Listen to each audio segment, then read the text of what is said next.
Imagine une plante qui ne pousse presque pas pendant 5 ans. Et puis, en quelques semaines, elle dépasse les 20 mètres de haut. Cette plante, c'est le bambou. Et ce n'est pas juste une plante, c'est une métaphore vivante de la réussite.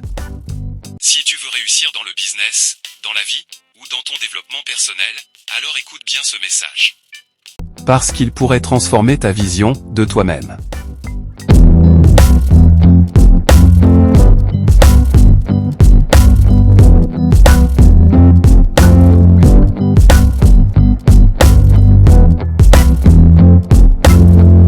Le bambou est une herbe, pas un arbre. Mais malgré cela, il pousse plus haut que bien des arbres. Pourquoi? Parce qu'avant de grandir en surface, il se construit en profondeur. Pendant des années, on voit rien. Mais sous terre, c'est une vraie stratégie qui se met en place. Les racines s'étendent, se renforcent. Et quand le moment est venu, il pousse jusqu'à 1 mètre par jour. Et toi? Est-ce que tu es prêt à travailler dans l'invisible? Beaucoup de gens veulent réussir vite. Créer un business, lancer un projet, percer sur les réseaux, investir. Mais dès qu'ils ne voient pas de résultats immédiats, ils abandonnent. Pourquoi? Parce qu'ils ne comprennent pas la loi du bambou, la croissance invisible précède la croissance explosive. Dans un business, tes premiers mois voire années sont souvent invisibles. Tu prépares ton réseau, tu fais des erreurs, tu apprends les règles du jeu. Mais un jour, si tu n'as pas lâché, tu pousses comme le bambou.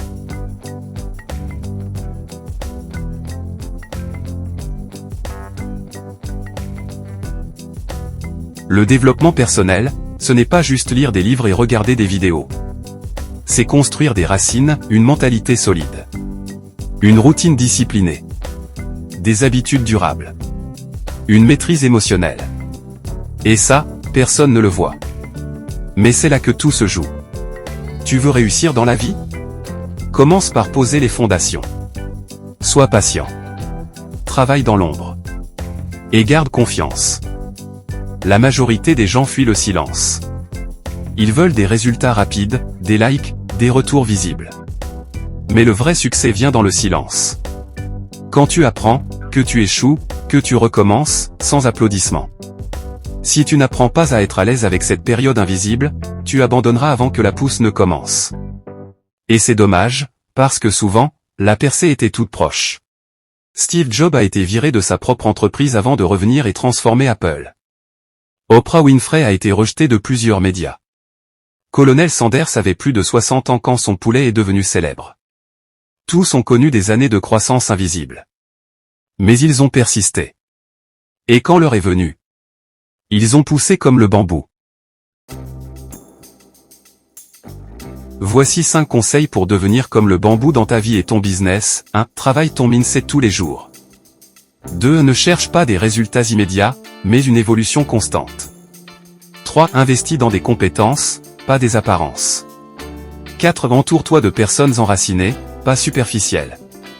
5. Garde la foi dans les jours vides, car c'est là que tu te construis. Souviens-toi, chaque jour où tu n'abandonnes pas, tu gagnes. Travailler son mindset, état d'esprit, signifie façonner sa manière de penser pour qu'elle devienne un moteur de réussite, même face aux obstacles. C'est comme entraîner un muscle mental. Voici comment tu peux concrètement le faire, en cette étape puissante. 1. Commence par ce que tu crois sur toi-même. Si tu crois que tu es nul en business, trop vieux, pas fait pour réussir, alors tu te bloques toi-même. Exercice, note toutes les croyances limitantes que tu as sur toi-même. Exemple, je ne suis pas assez intelligent pour réussir. Puis remplace-les consciemment par des affirmations puissantes, je suis en train d'apprendre chaque jour. Ma progression est réelle.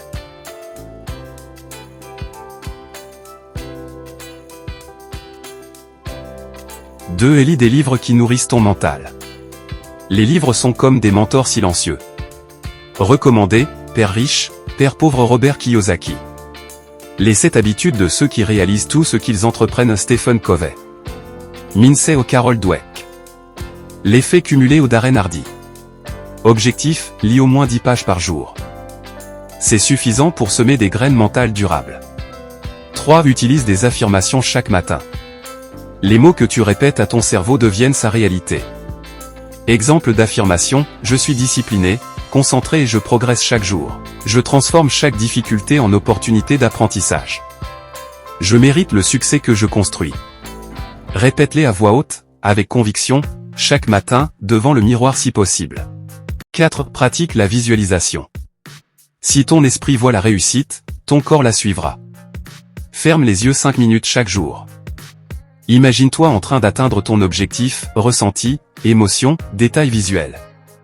Cela entraîne ton cerveau à croire que c'est possible, et il se met en mode solution. 5. Tiens un journal de gratitude et de progression. Écrire chaque jour te connecte à ta trajectoire. Note 3 choses positives par jour. 1. Ce que tu as appris. 2. Ce que tu as accompli. 3. Ce pourquoi tu es reconnaissant. Cela reprogramme ton mental à voir le positif, même dans les échecs. 5. La magie est dans le processus, pas juste dans le résultat. Quand tu cherches uniquement le résultat, tu détestes le chemin. Quand tu aimes le chemin, tu atteins naturellement le résultat. Le sport devient un plaisir, pas une obligation. Le travail devient une mission, pas un fardeau. Les efforts deviennent normaux, pas exceptionnels. Et paradoxalement, les résultats viennent plus vite quand tu ne cours pas après. En résumé, chercher des résultats immédiats, c'est comme planter une graine et vouloir manger le fruit le lendemain. Tu dois arroser, entretenir, patienter. Et un jour, tu récoltes bien plus que tu n'imaginais. Voici pourquoi il faut investir dans des compétences plutôt que dans les apparences, surtout si tu veux réussir durablement, que ce soit en business, dans ta carrière ou ton développement personnel. 1. Les compétences restent, les apparences passent. Un look s'oublie. Une compétence se conserve, s'améliore, et te sert toute ta vie. Tu peux impressionner avec des vêtements, une voiture, un lifestyle. Mais ce qui te rend irremplaçable, c'est ce que tu sais faire. Le monde appartient à ceux qui savent créer de la valeur, pas à ceux qui essaient juste de paraître. Exemple, la maîtrise d'un logiciel, d'un métier, d'un domaine égale durable. Un téléphone dernier cri égale périssable. 2. Les compétences bâtissent des revenus, les apparences créent des dettes. Chercher à paraître riche t'appauvrit. Construire des compétences peut te rendre réellement libre. Investir dans des habits de luxe, des accessoires, des soirées pas égale à investissement. Apprendre à vendre, coder, communiquer, enseigner, résoudre un problème égale compétence qui génère de l'argent. Résultat, apparence égale dépense. Compétence égale actif. 3. Les compétences boostent la confiance en soi pour de vrai. Les apparences donnent une confiance fragile, dépendante du regard des autres. Les compétences donnent une confiance solide, enracinée dans ta valeur réelle. Tu n'as plus besoin d'impressionner. Tu imposes le respect naturellement. 4. Les compétences ouvrent des portes. Les apparences créent des murs. Quand tu investis dans l'image sans fond, tu attires des jugements ou des attentes artificielles. Tu risques de rester coincé dans le paraître, toujours obligé de maintenir une façade. Alors que si tu investis dans le savoir-faire, tu développes des opportunités concrètes. Exemple, savoir créer un site égale tu peux lancer une activité. Savoir résoudre un problème égale tu deviens indispensable. 5. Dans un monde qui change vite, seules les compétences te protègent. L'économie évolue. Les modes passent. Les réseaux sociaux tournent vite. Mais tes compétences adaptables restent ton meilleur filet de sécurité. Apprends à créer, communiquer, gérer, apprendre plus vite, vendre, résoudre des. Voici pourquoi il faut s'entourer de personnes enracinées, surtout quand on vise la réussite personnelle, spirituelle ou entrepreneuriale. 1. Les personnes enracinées apportent de la stabilité. Ce sont des gens qui ne changent pas de direction à chaque vent.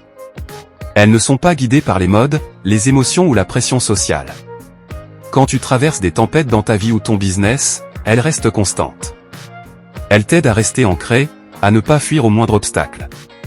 Entouré de gens solides, tu deviens toi-même plus stable émotionnellement. 2. Elles réfléchissent avant d'agir, et ça t'élève.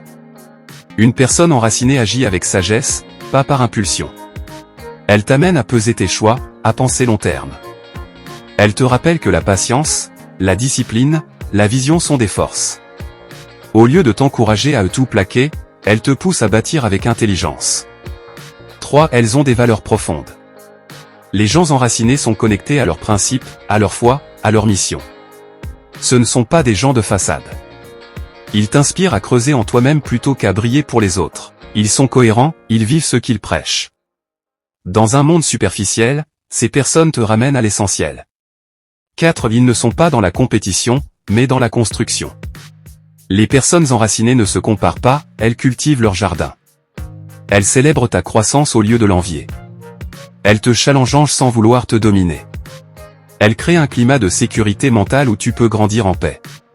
5. Quand tu veux abandonner, elles te recentrent. Les personnes enracinées te rappellent qui tu es quand tu l'oublies. Elles t'empêchent de fuir, de saboter ta progression. Elles te parlent vrai, même quand c'est inconfortable. Elles t'aident à revenir à ta vision profonde, pas à ton ego blessé. En résumé, entoure-toi de personnes enracinées, pas de feuillages agités. Car ce sont les racines qui tiennent l'arbre, pas les feuilles. Et toi, préfères-tu des gens qui brillent un instant, ou ceux qui tiennent debout quand tout s'écroule? Pourquoi la foi est essentielle dans les jours vides? Parce que c'est facile d'avoir foi quand tout va bien. Mais c'est dans le vide que la vraie foi se révèle, se forme et te transforme. 1. Les jours vides sont des tests silencieux. Ce sont ces moments où tu travailles, mais rien ne vient. Tu pries, mais rien ne bouge. Tu sèmes, mais tu ne vois aucune récolte. Et là, tu as deux choix, soit tu abandonnes. Soit tu crois quand même, sans rien voir. La foi, c'est marcher dans le noir en te rappelant ce que Dieu t'a dit dans la lumière. 2. La foi dans les jours vides, c'est comme arroser une graine invisible. Le silence de la terre ne signifie pas l'échec. Il signifie que la racine travaille. Ce que tu ne vois pas, Dieu le construit dans l'invisible, ton caractère. Ta patience. Ta discipline. Ta force mentale. Ton humilité. La graine pousse en profondeur avant de pousser en hauteur.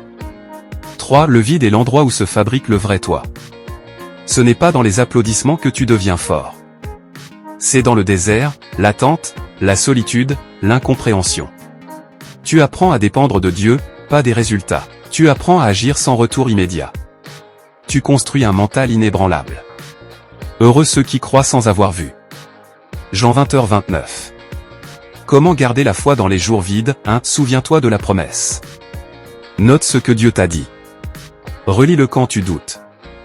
La vision peut tarder, mais elle s'accomplira. Habacuc 2h3. 2. Répète ce que tu crois, pas ce que tu ressens.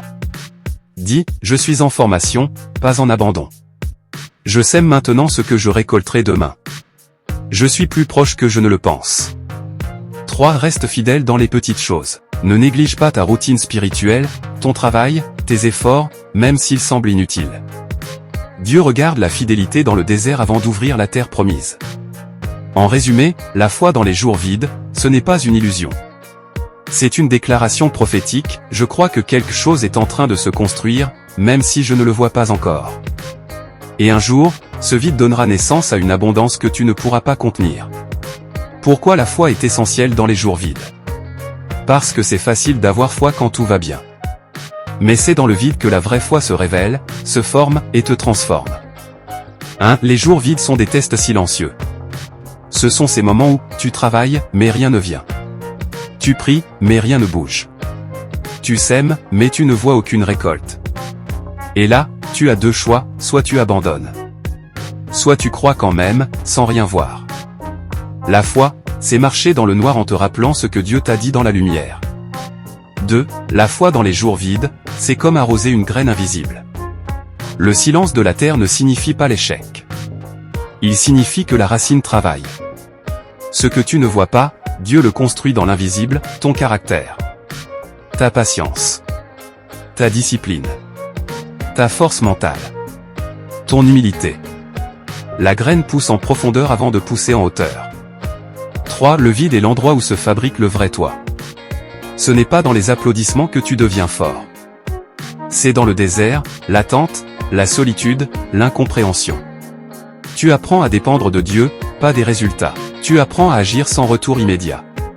Tu construis un mental inébranlable. Heureux ceux qui croient sans avoir vu. Jean 20h29. Comment garder la foi dans les jours vides? 1. Souviens-toi de la promesse. Note ce que Dieu t'a dit. Relis-le quand tu doutes. La vision peut tarder, mais elle s'accomplira. Habacuc 2h3. 2. Répète ce que tu crois, pas ce que tu ressens. Dis, je suis en formation, pas en abandon. Je sème maintenant ce que je récolterai demain. Je suis plus proche que je ne le pense. 3. Reste fidèle dans les petites choses. Ne néglige pas ta routine spirituelle, ton travail, tes efforts, même s'ils semblent inutiles. Dieu regarde la fidélité dans le désert avant d'ouvrir la terre promise. En résumé, la foi dans les jours vides, ce n'est pas une illusion. C'est une déclaration prophétique, je crois que quelque chose est en train de se construire, même si je ne le vois pas encore. Et un jour, ce vide donnera naissance à une abondance que tu ne pourras pas contenir. Il y aura des jours où tu te lèveras sans force. Des saisons où tout semblera figé, pas de résultats, pas de reconnaissance, pas d'avancée visible.